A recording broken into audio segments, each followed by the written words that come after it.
Esse pastor abençoado é pastor da igreja Peniel, Lagoa Seca, lá de Juazeiro do Norte. Ele vai estar nessa noite aqui trazendo algo da parte do Senhor para o meu e para o teu coração nesse lugar. Amém, irmãos? Então eu queria pedir que a Miriam fizesse uma oração por ele, em nome de Jesus, Miriam, orando para que ele possa nessa noite trazer a palavra do Senhor aos nossos corações. Paz e graça, igreja. Amém. Vamos estender nossas mãos aqui. Vamos abençoar a vida do pastor. Pai Santo, querido, Deus amado, nesse momento, Senhor Deus, nós queremos ainda na Tua presença, Senhor, glorificar o Teu santo nome, meu Pai, e te pedir, Senhor Deus amado e querido, que o Senhor derrame chuvas de bênção sobre a vida do pastor Henrique, da sua esposa, do seu filhinho.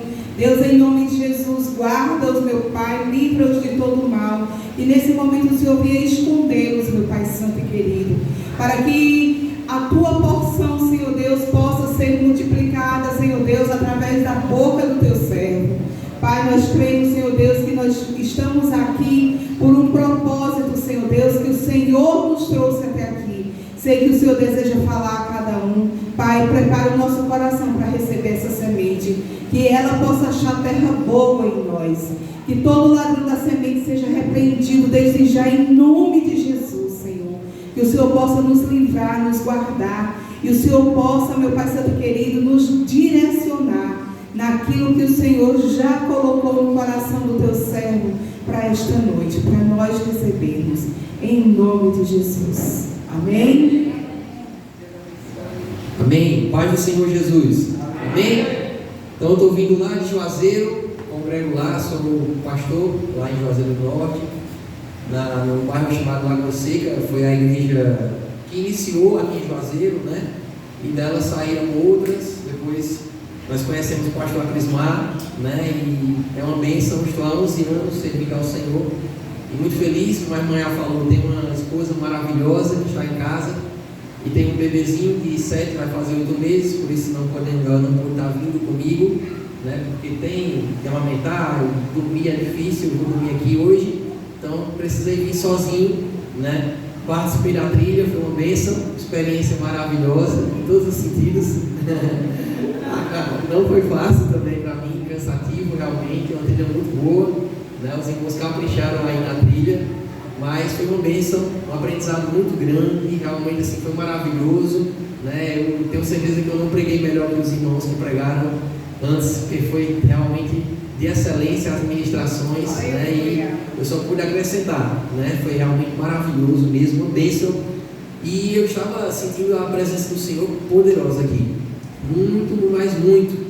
Esse rio que a irmã estava cantando estava passando aqui, eu estava sentindo ele passar aqui claramente, né? E uma das formas do rio do Senhor ele se manifestar, ele ser liberado, né? João capítulo 7, Jesus disse: do seu interior fluirão rios de águas vivas. É poderoso demais, né, essa realidade, porque Jesus está deixando claro que existe um rio, né?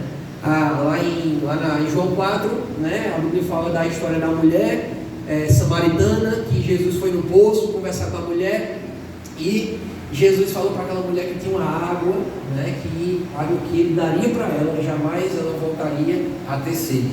E João capítulo 7, ele vai dizer que essa água é o Espírito Santo, é a pessoa do Espírito Santo, mas que esse Espírito Santo, ele flui do nosso interior como um rio, como uma fonte que jamais se acaba. E ele traz vida, lá em Ezequiel capítulo 47, fala desse mesmo Espírito Santo, desse mesmo rio, e diz que por onde ele passa, ele traz vida. Então, enquanto o louvor está sendo ministrado aqui, eu vou até gastar um tempo, eu pensei em não gastar, mas eu queria que a irmã viesse aqui, pode ser? Só a irmã no violão, e a gente vai ministrar só por mais uns minutos essa música, tá bom? Eu sei que a gente já vai entrar na palavra, mas só por alguns minutos você vai permitir que o Espírito Santo adquire o seu coração. E tem uma forma muito poderosa do Espírito Santo, dessa fonte ser liberada, que traz vida, que cura. Oração em línguas. Se você ora em línguas, ore em línguas, porque enquanto você ora, o rio ele é liberado. Enquanto você vai orando, o rio que está dentro do seu interior, do seu coração, ele vai liberando. E enquanto nós estamos louvando aqui, o rio está passando, eu tenho certeza que todo mal está sendo varrido.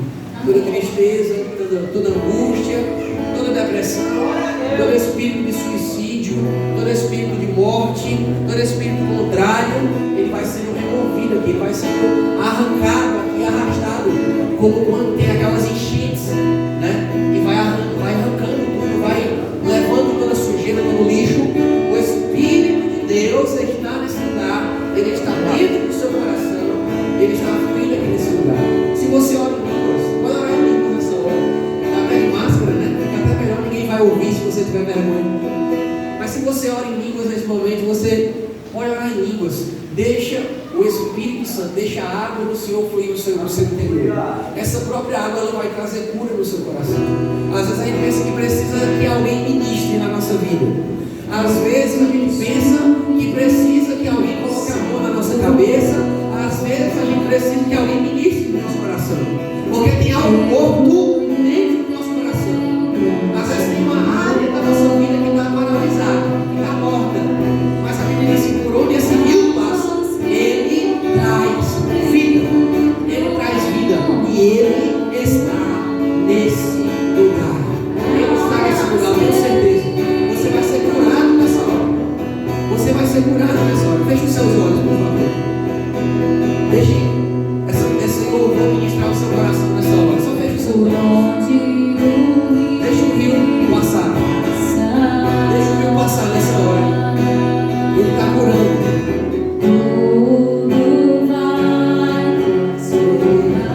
Ele está transformando agora. Ele está transformando.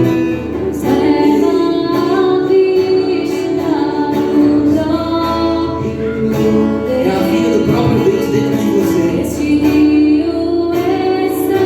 Ele está nesse lugar. Ele está aí dentro do seu coração agora. No seu interior fluirão rios de águas vivas.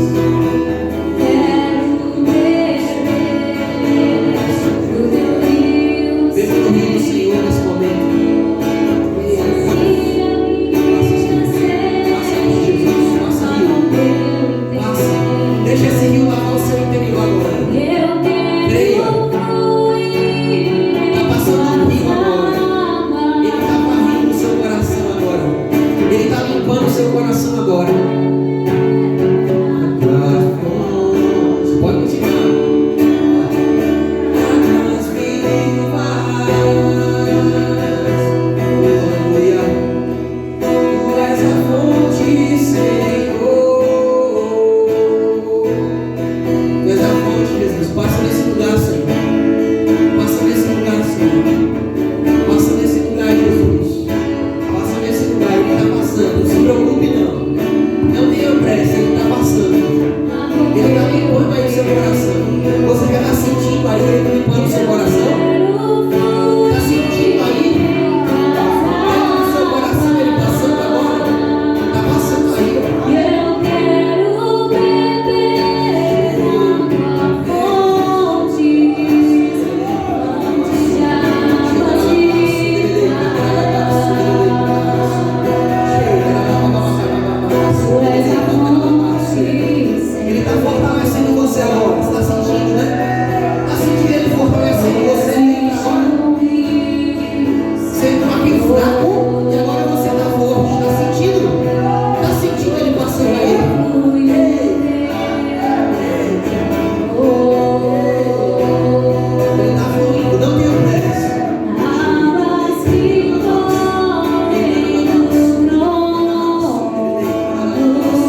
sede.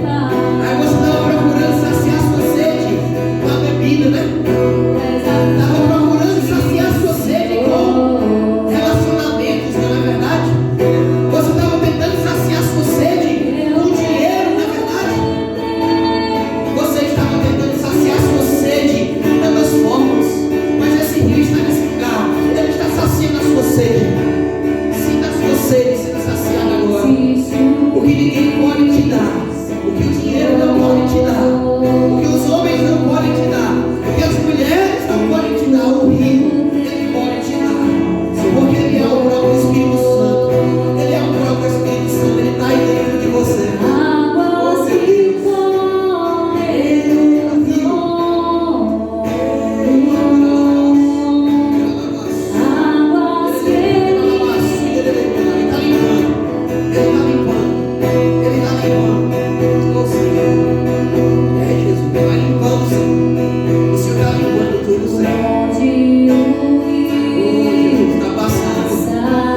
Fortalecido nessa noite. Estava difícil de vencer o pecado, né? Estava difícil. Talvez estava pensando em pecar de novo. Talvez estava pensando em voltar atrás, né? Talvez você estava fraco, pensando em voltar lá atrás. Talvez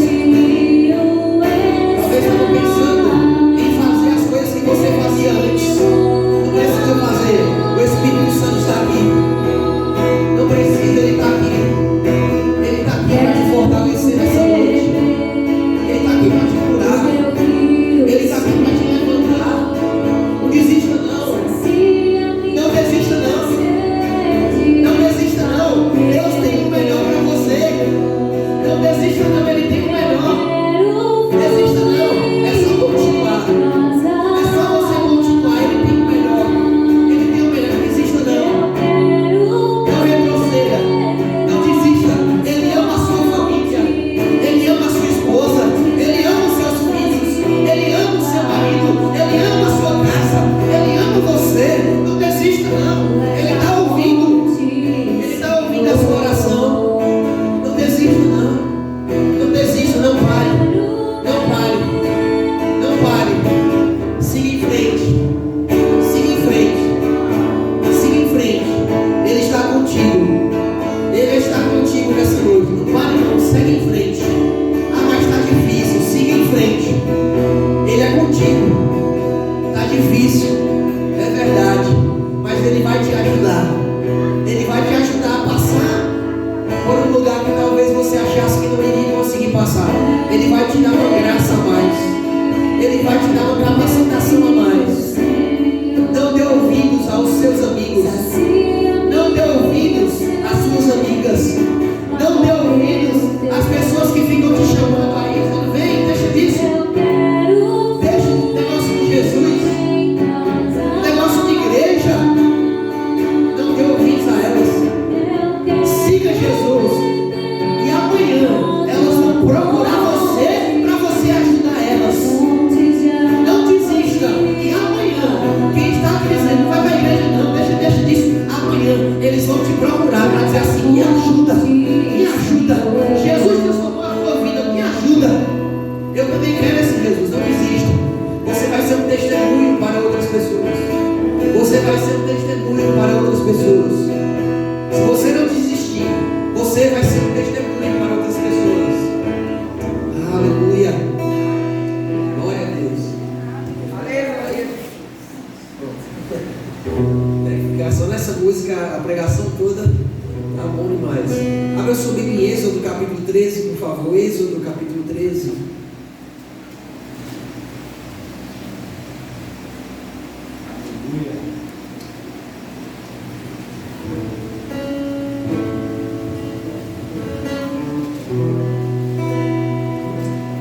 Enquanto você vai abrir aí, eu vou orando aqui mais um pouco. Pai, toma o teu lugar, Senhor. Eis-me aqui, Pai. Me conduz nessa noite, Senhor. Me conduz nessa noite, Pai. Eu me entrego inteiramente, Espírito Santo, a Ti, para continuar liberando, Senhor. Para continuar liberando a Sua palavra nessa noite. E que ela seja liberada com poder, Pai. Que a graça e o poder sejam liberados através da Sua palavra, Pai. Em nome de Jesus. E que nada nada resista a sua palavra nessa noite, ó Pai. Que nada me resista e resista a sua palavra. Que os corações, Pai, eles se encontrem moles diante da sua palavra. Que nenhum coração nessa noite resista a sua palavra nessa noite, a sua unção que despedaça o jugo, Senhor. Em nome de Jesus. Êxodo capítulo 13, a partir do versículo 17. Do 17 ao versículo 22. Êxodo capítulo 13, do versículo 17 ao versículo 22.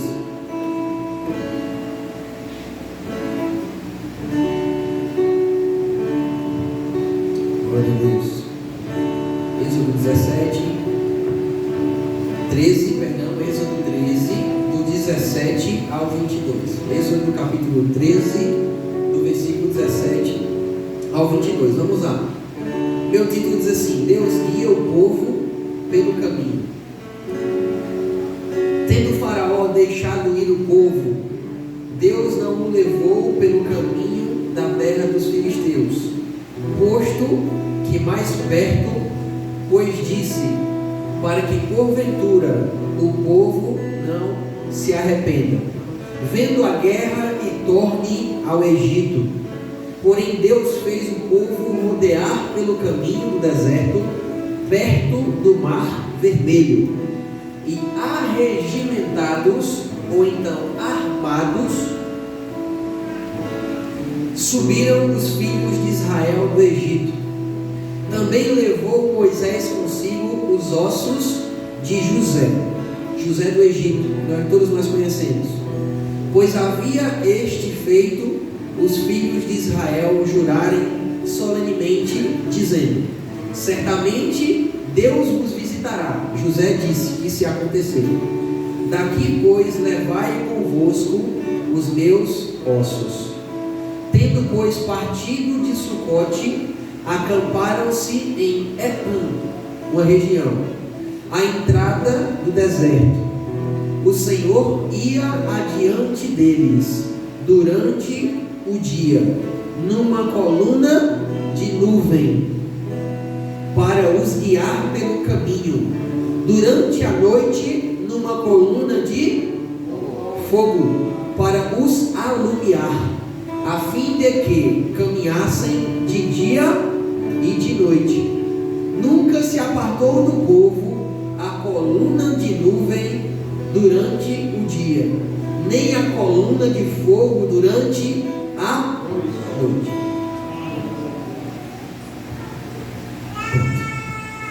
Êxodo capítulo 13 vai falar exatamente no momento em que o povo de Israel ele sai do Egito.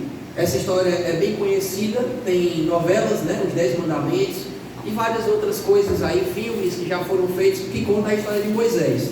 Todos nós conhecemos a história de Moisés. E Êxodo capítulo 13 é exatamente o momento em que o povo ele está saindo do Egito para entrar no deserto e ir para uma terra chamada Canaã, que era uma terra que Deus havia prometido para eles, que inclusive é a terra que eles vivem hoje.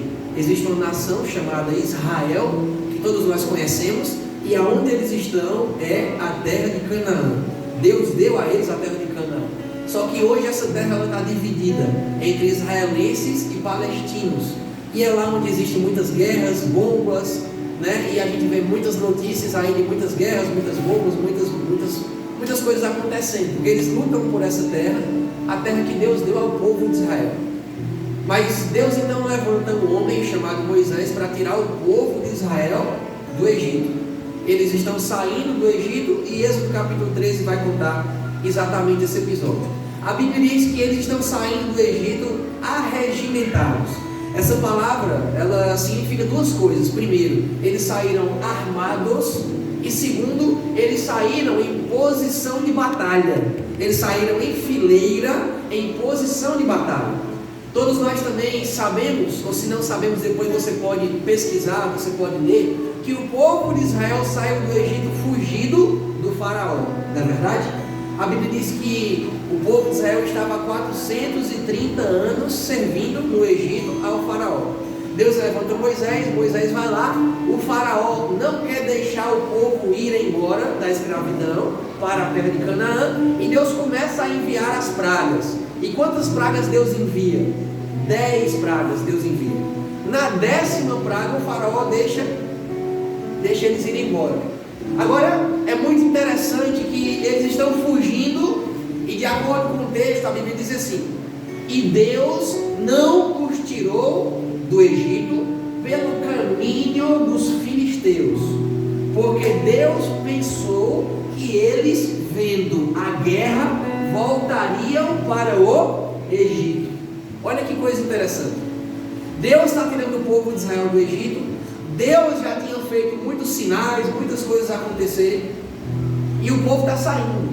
Mas Deus, sabendo e conhecendo o coração do povo, Deus disse o seguinte: eu não vou tirar eles pela terra dos filisteus, que ela é mais perto.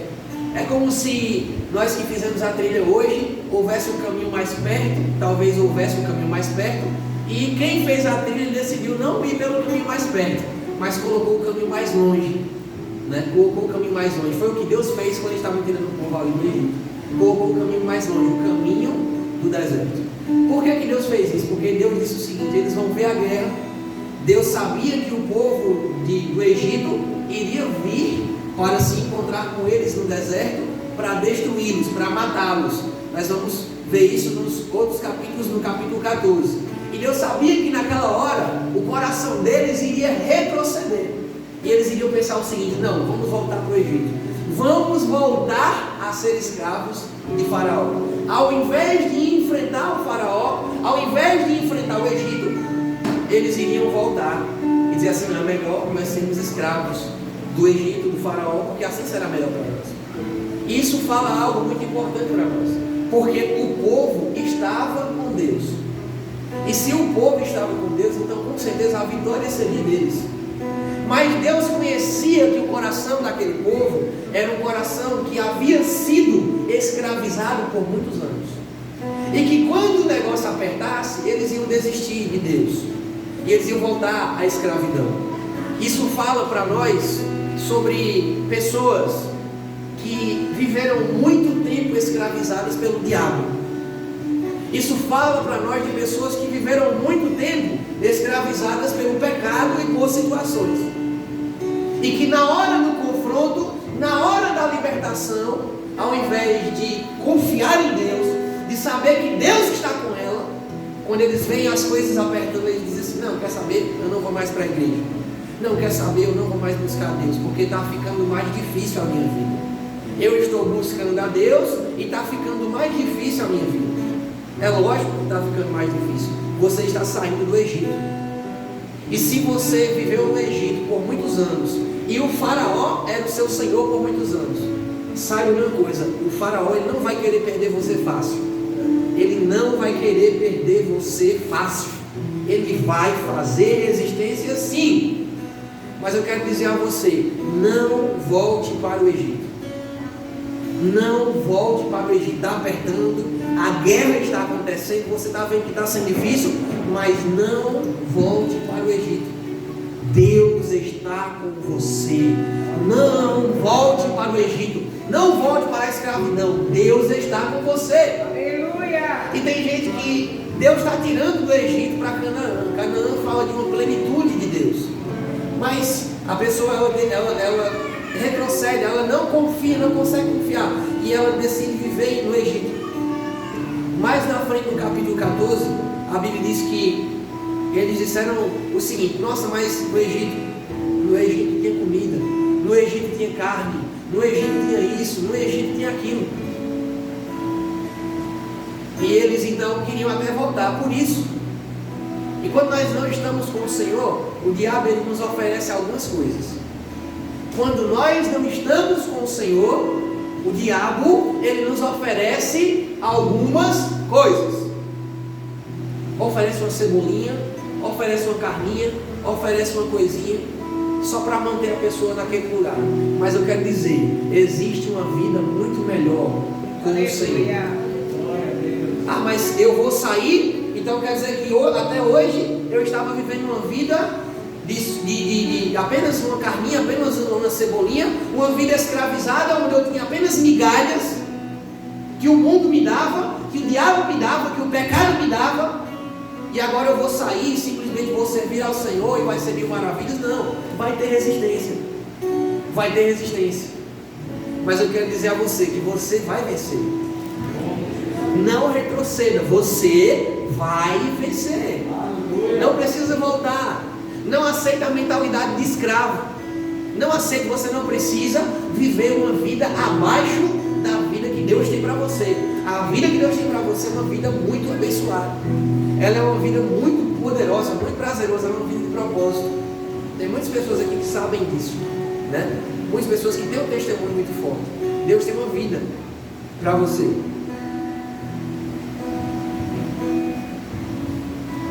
E é interessante também que Deus ele não leva o povo pela terra dos filisteus, que era mais perto, mas leva pela terra do deserto, porque Deus conhecia o coração. No capítulo 14, quando a gente vê que eles estão em frente ao Mar Vermelho, no deserto, e eles veem o faraó e o exército egípcio vindo para matá-los, eles começam a se desesperar. E aí eles começam a dizer exatamente isso: era melhor a gente ter ficado lá. Por quê? Porque Deus conhecia o coração deles. Deus conhecia o coração. Eu quero dizer a você muito bem uma coisa muito forte: Deus conhece o seu coração e o meu coração. Deus não se engana. Deus ele não se engana. Deus ele sabia o que aquele povo, como aquele povo ia reagir. E Deus ele sabe muito bem como é que nós vamos reagir. Ele sabe muito bem o que está no nosso coração. Às vezes nós não avançamos na nossa vida. Algumas coisas não chegam na nossa vida porque Deus sabe que nós não estamos preparados. E a gente olha para dentro de nós e diz assim: mas Deus, eu estou preparado. Mas Deus, eu estou preparado. Por que não chegou ainda? Vou usar um exemplo mais jovem aqui. Por que a minha esposa não chegou ainda? Por que o meu marido não chegou ainda? Deus conhece o seu coração. E Ele sabe que talvez você não esteja preparado ou preparado. Deus, por que essa vitória não chegou? Deus, por que o Senhor não me deu essa bênção? Deus, por que o Senhor não fez isso? Porque Deus conhece o seu coração. E Deus sabe que talvez você não esteja preparado ainda para receber. Ainda que você ache que está. Talvez o povo de Israel dissesse assim: nós estamos indo embora, pronto. Ninguém nos para mais. Na primeira dificuldade eles retrocederam. O coração deles foi revelado. Deus conhece. Confie no Senhor. Confie naquilo que Deus está fazendo na sua vida. Ah, Deus, mas está demorando. Senhor, mas não chegou ainda. Confie. Deus ele lhe conhece e Ele sabe o tempo certo. Ele sabe: mas então, pastor, o que é que eu tenho que fazer? Eu tenho que me preparar. Eu tenho que preparar o meu coração. Se aquilo que eu quero e que eu sei que é de Deus para a minha vida não chegou ainda, então se não chegou e eu sou um filho de Deus, não adianta eu ir lá atrás. Não adianta eu ir atrás da minha força. Não adianta ir atrás do rapaz na sua força. Não adianta ir atrás da moça na sua força. Não adianta ir atrás da bênção na sua força. Não adianta ir atrás de resolver as coisas na sua força. Faça o seguinte: prepare o seu coração. Porque quando Deus olhar para o seu coração e Deus vê que você está preparado, eu não estou falando só de relacionamento, só usei um exemplo. Nós temos vários jovens aqui, mas você sabe quais são as situações da sua vida, as áreas da sua vida e as coisas da sua vida que você precisa, que você sabe que é de Deus, que é bênção. Prepare o seu coração, porque quando Deus olhar para o seu coração, Deus vê que você está preparada, com certeza Deus vai liberar. Com certeza Deus vai liberar essa bênção. Com certeza Deus vai mudar essa situação. Com certeza Deus vai transformar. É certeza. Porque a Bíblia diz que Deus não tem dificuldade nenhuma em nos abençoar. Porque a Bíblia diz que Deus não tem dificuldade nenhuma em nos ajudar. Nenhuma. Mas o nosso entendimento tem que ser o seguinte: que nós temos que trabalhar o nosso coração. Isso é importante para nós. Porque muitas vezes nós cristãos, ou seja lá o que for, nós muitas vezes não trabalhamos o nosso coração. Nós trabalhamos outras coisas e não o nosso coração. Muitas vezes nós trabalhamos a nossa aparência e não o nosso coração. O que importa no ser humano é o coração. Aleluia. A Bíblia diz que o homem olha a aparência, mas Deus está olhando para o nosso coração. Aleluia. É o seu coração que importa para Deus. Davi, ele foi escolhido por Deus porque era homem segundo o coração de Deus. E Deus falou para Samuel: Samuel, não olhe a aparência, não olhe o exterior, não olhe se ele veste a roupa certa, não olhe se ela veste a roupa certa, não olhe se ele fala da forma correta, não olhe se ela usa a frase certa, o jargão certo. Olhe o coração. Deus está querendo levantar pessoas e escolher pessoas pelo coração que essa pessoa tem, pelo seu coração e pelo meu. Então vamos trabalhar o nosso coração. Aleluia. Não vamos ser apenas pessoas religiosas. Eu falo isso por amor, para que você possa alcançar aquilo que talvez esteja travado na sua vida. Vamos começar a trabalhar mais o nosso coração. Não adianta nós mudarmos algo, mas assim eu mudo o meu coração. É difícil nós trabalharmos o nosso coração. É mais fácil a gente trabalhar o nosso exterior, não é verdade? É muito mais fácil. É muito mais fácil a gente dizer assim: é o outro, é aquela pessoa. Não, quem tem que mudar é o outro.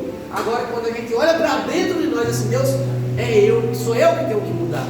É o meu coração que precisa ser mudado. Sou eu, não é a situação, não é a outra pessoa, é o meu coração. Aleluia. Aí quando a gente começa a trabalhar o nosso coração, as coisas vão se destravando na nossa vida.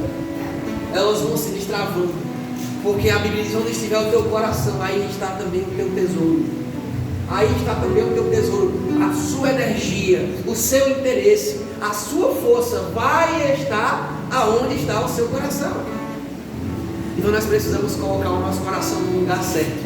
Precisamos apenas ajustar o nosso coração e colocá-lo no lugar certo. E o mais o Senhor fará. E o mais é como se fosse um cofre, né? Que você vai, mexe. Quando você acerta a senha, o cofre instantaneamente, espontaneamente o cofre abre. Não precisa bater, não precisa fazer esforço. Quando nós ajustamos o nosso coração da forma certa, no lugar certo, que é o Senhor, as coisas vão acontecer na nossa vida. Mas quando está em outro lugar, a gente vai sofrendo, e vai acumulando frustrações, e vai acumulando tristezas, e vai acumulando um monte de coisa.